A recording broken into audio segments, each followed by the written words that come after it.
NASA just barely escapes my criticism by being a 4-letter agency instead of a 3-letter one, but NASA is actually a pretty cool agency, all things considered. They do crazy things like slingshotting dudes to a giant sphere of cheese in the sky by harnessing the power of explosives, or helping out Ronald Reagan with the Star Wars program. Even if they weren't an active member, they helped. And now, as icing on the cake of coolness for NASA, turns out that they're haunted by a shadowy gargoyle guy who flies around parking lots. Hey guys, I am the Rat Man, and today we're going to be talking about the NASA Gargoyle.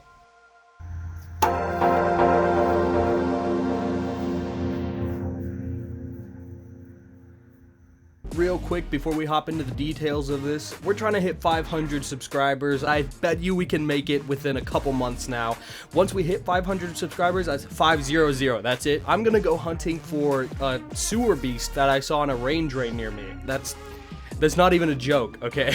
I've also got a Discord, it's really fun over there. I'd love to see a new face, come join us, have fun. Anyways, let's get on with the video. So, NASA has actually had a couple of run-ins with very strange creatures, or at least claims of weird creatures in the case of the Apollo 8 space squids in December of 1968. And then they've also got the constant incidents with UFOs, which, by the way, are actually plasmoids. They're these weird phenomena I've done a couple videos on. They're very real, very documented, super interesting. And then this one, the 1986 Gargoyle that haunted NASA's Johnson Space Center in Houston, Texas. It's actually weird because the space squids happened in 68 and then this gargoyle happened in 86. It's like number flip, kind of funky. Now I hate when I'm watching a video like this and then they tell me the entire story and then at the very end of the video they're just like, oh yeah, by the way, this is fake, it's debunked, here's the evidence for, bruh,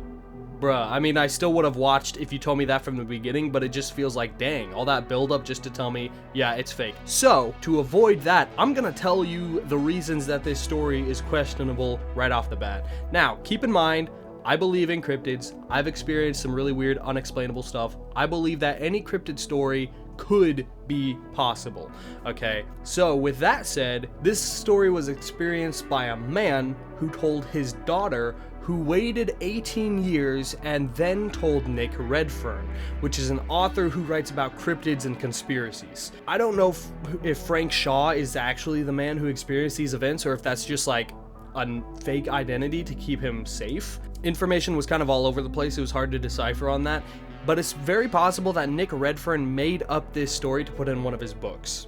That being said, I believe this totally could have happened, and NASA has some weird run-ins, so I don't know. But now with that out of the way, so I don't have to tell you that at the very end of the video, let's hop into what's actually going on with this creature. On a windy night in 1986, NASA archivist Frank Shaw was walking to his car after a long day at work. While walking and enjoying the fresh air, he glanced the unknown and the unexplainable. Right there, sitting on the roof of one of the Space Center's buildings, was a horrifying, shadowy creature. It was jet black, humanoid with a cape draped over his shoulders and two massive bat-shaped wings extruding from underneath the cape. Which on second glance, the cape might have actually been a very large wrinkly patch of loose skin. Now Shaw was frozen in fear while this thing bore down its icy stare at him. He had the feeling that it knew he was terrified, and it was savoring that feeling. As he stood there in abject terror, the creature snapped into action. It unfurled its wings, causing a crackling sound before leaping into the air. Shaw, finally clicking into flight, turned and sprinted to his car. He fumbled with the lock and then threw the door open and dove into the front seat. He cranked the ignition and peeled off towards his house as fast as he could, too afraid to even check the mirrors to see if this creature was following him. Luckily, it wasn't. He made it safe without interference from the gargoyle. Once home, his daughter and wife immediately picked up on his uneasiness. They were used to him being late home. He often had to work strange hours into the night, sometimes past 1 a.m., but there was something really wrong and they could just tell. So they asked him what happened, and he recounted the entire story to them. Now, they believed the man because they knew him not to be a liar, and they swore not to tell anybody for fear that his credibility or even his sanity would come into question by his higher-ups and he could lose his job. Shaw continued life as completely normal for a few weeks, but that whole time, the gargoyle was just eating at his mind. He couldn't get it out of his head. It began to interfere with his work, and so he decided that he would confide in a higher up. When he told this story to his immediate supervisor, he expected to be mocked or reprimanded for lying, but instead, he was told that he wasn't even the first person to see this creature. In fact, a file had been opened up on the beast because apparently it had killed 2 German shepherds very gruesomely. The mutilated corpses of the dogs had been found in the same place that Shaw had first seen the creature, leading him to suspect that it often perched on that ledge, but he never saw it again. Eventually, the gargoyle made its way up the chain of command until we got a classic case of Men in Black. These men interrogated every witness and anyone connected to the story in any way. Reports of the gargoyle stopped immediately after this investigation, and that's where the sightings about this creature end. What was it? Why was it there? And what did it want? All good questions, if I do say so myself. Sean never talked about this story, and neither did his wife, but, as said before, his daughter Desiree came to Nick Redfern 18 years after the incident, and she told him about the story. She said that during the interrogation from the Men in Black, they told her father to be silent, and vaguely threatened his family if he didn't, which is why she was the only one speaking on it, and why she waited so long to do so.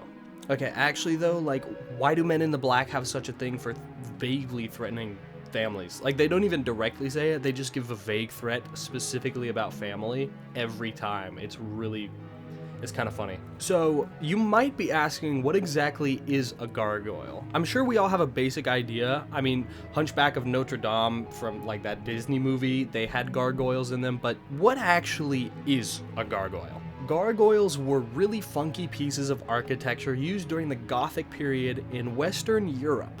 They were the end piece for like a rain pipe, like a gutter, and it was carved to look like a person or creature, and it would when it rained, rain would go down the roof into the piping, and then it would shoot out the gargoyle's mouth. Now, something funny is that when we say gargoyle, we actually think of grotesques, which are the things in Hunchback of Notre Dame. They're the funky dudes who were built on top of roofs specifically just as decoration. They often look like these kind of weird demon imp things made out of stone with bat wings. Really, with these technical terms, gargoyles were functional rain pipes, grotesques were just there for aesthetic. But in our modern day, the word gargoyle has shifted to become the name for a grotesque. Now, I think this is because grotesque is a word that we actually use, and it's not a good word, it's a grotesque word. And so gargoyle is a much cooler word, and it came to explain the thing that we actually care about, which is just the aesthetic part, I guess. I don't know. So gargoyles, in our terms, look really interesting, and they're pretty original, and stories of them coming to life and flying around circulated and are still circulating to this day. And they still look just the same as they did on architecture. They're just these weird imp creatures made out of stone with giant bat wings. I don't know what they eat. If anything, they seem to just scare people most of the time. They try to strike terror into things. If they're also made of stone, this explains why when it unfurled its wings, it made a crackling noise, because it would have been like petrified and then cracking and flexing to be able to move. And then it also just did the stereotypical gargoyle thing by sitting on a roof and staring. And that is the story of the NASA gargoyle. Pretty whack, right? If you're interested in hearing about the Apollo 8 space squid, another NASA creature, those things are so fake, but it is like a piece of history and it's kind of interesting. Got the video here. If you're more interested in hearing an extremely real, documented, and caught on camera multiple times creature called a plasmoid, which NASA and the military and the government all call UAPs, I have a video on that too. We just recently shot a Hellfire missile at one of these things, and I break down exactly how you can tell it's a plasmoid by watching the footage of that. So if you're interested in that, also got the video for that. If you stuck it out to the very end of this video, thank you. I really appreciate that. It means a lot to me. Not a lot of people watch a video all the way through. They click off within like the first 90 seconds. So I appreciate you. You're in the top 1%. If you like this video enough to stick around, please give it a thumbs up and subscribe if you want more content like this. I'm really trying to build up a cool little cryptid-like community, you know? It's fun. I'm still super small, and we're trying to reach 500 subscribers within a couple months. When we do, I am going to make a video about exploring a rain drain where I saw a weird thing in there one time. It's gonna be fancy. And then again, if you like cool merch, I make some cool shirts. And we've got a Discord to interact with everybody. It's super fun over there. We talk about all sorts of shenanigans. We'd love to see you there. Anyways, I think that's gonna do it. So thank you so much for watching. God bless, and Ratman out.